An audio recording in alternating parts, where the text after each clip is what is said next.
My name is Max Aerts, and I'm indeed the team manager of Team FAST, student team of Eindhoven University of Technology.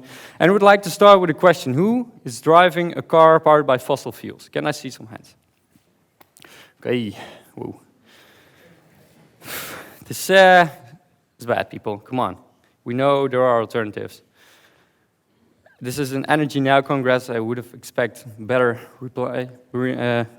answer, sorry.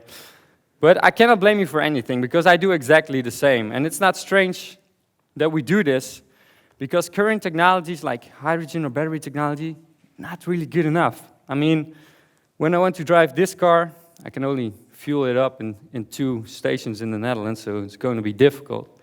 And since the investment that needs to be made to provide such a station is roughly $1 million per station, I don't think it's going to be happening pretty soon.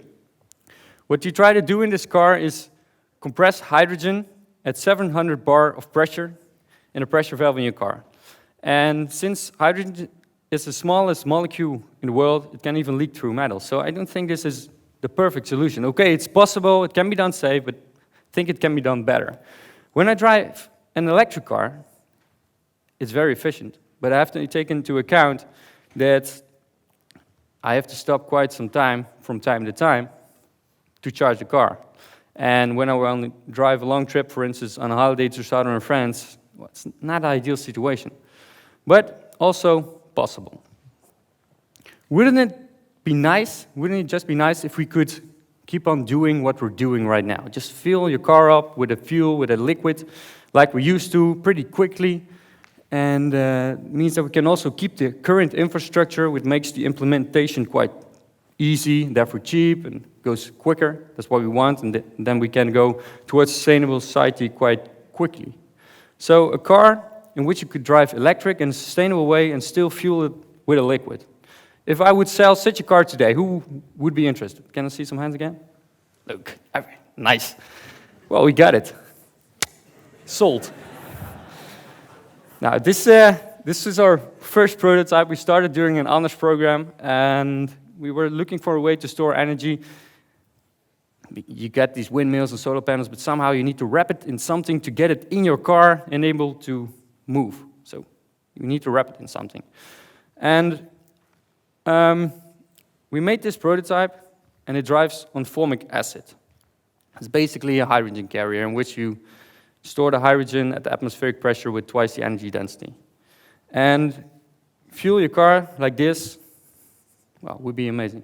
But we made this car, and it actually moved. It moved, and we worked on it roughly a half year, and it moved, and it was so inspiring for us. We thought, wow, this is so nice. We need to do something with it, because the project, it was a school project, stopped there. We thought, we cannot stop here. We need to do something with it. So what we did is we presented it 1 year and 4 days ago, today exactly. We presented it during the Brain Awards. It's a contest for ideas in which you can win a prize of 5,000 euros, and we won the 5,000 euros. So, okay, now there was no way back. We needed to do it because we got the money, so do it. And that's what we did, and we made this car. It was a 1 meter scale model of a car on formic acid that actually can drive. It is outside here, so you can see it later on, and had an efficiency of 25%, and it actually worked with 25%. It was a first prototype, okay, a second, but it was really good for a first prototype. So we presented this last January to the world, and there was a lot of media attention for us, and it was really nice. Even Forbes in America wrote an article about us, and Discovery Channel in Canada broadcasted a piece of our movie. Really great, very nice that there was so much attention for us. Even our Prime Minister drove it. Sorry? Oh, I thought I heard something. Even our Prime Minister drove it on the Eindhoven Messe, the biggest tech fair in the world. It was great. And right now I'll show you a short movie that is going to give you a little bit insight into what we've been doing in the last year and 4 days. And yeah, just watch it.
Aan de TU in Eindhoven hebben ze weer een nieuwe variant bedacht. Een auto die rijdt op mierenzuur. En kan een doorbraak zijn voor de milieuvriendelijke auto's.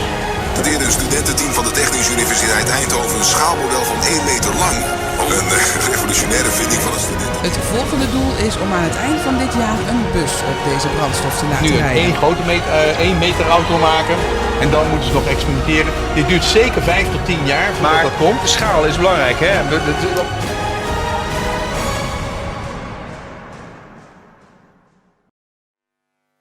Excited every time I watch this movie. I become happy. It looks like we're changing the world. Well, it's our goal, but I always get happy from it. And indeed, we're going to build a real city bus. Roughly 1 year ago we started, and within 2016 we will actually make a real city bus run on formic acid. So that's amazing, I think. So that's really cool. And yesterday we presented it at the IVLU1 in Eindhoven here to all the involved partners and of course all the students that are involved. And an interesting thing is it's an electric bus with a range of 100 kilometers, and by adding our system we can triple its range. So, well, it's nice. But one thing is very important: how does it work? Because I say sustainable, we need to know how it works. So let's say we've got electricity from windmills or solar panels, and we need some other things to wrap it into formic acid.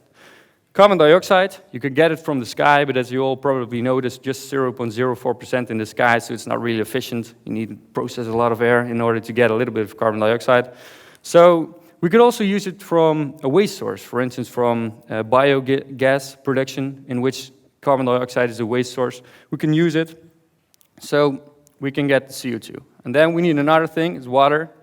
In Netherlands, we have an oven of that, especially last week. I think we've got that covered. So with the water, you make the hydrogen together with the carbon dioxide becomes the formic acid, and it's a liquid. So you can do whatever you like with it, handle it like you would with gasoline or diesel. So now we go and throw it in our cars, and then we try to extract the energy again from the formic acid. And when we do that, carbon dioxide is emitted again, and also the water vapor is emitted.